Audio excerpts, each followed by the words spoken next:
مشیر خزانہ خیبر پختونخوا مزمل اسلم نے وفاقی وزیر خزانہ کو AIP فنڈز جاری کرنے کے لیے خط لکھ دیا۔ مزید جان لیتے ہیں ڈان نیوز کے نمائندے عبدالحکیم محمد سے۔ عبدالحکیم بتائیے خط میں کیا کہا گیا ہے؟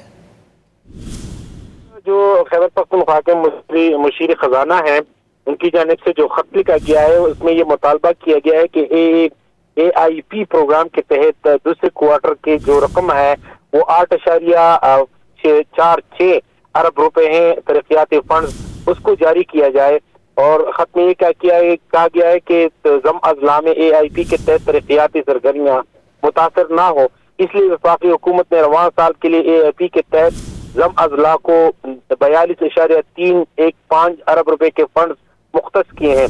اب تک صرف 15% فنڈز جاری کیا جا چکا ہے، اور پالیسی کے تحت دوسرا کوارٹر ختم ہونے سے قبل 20% فنڈز مزید جاری ہونا ہے۔ پالیسی کے مطابق 15% پہلے کوارٹر، 20% دوسرے کوارٹر، 25% تیسرے اور 40% چوتھے کوارٹر میں جاری ہونے تھے۔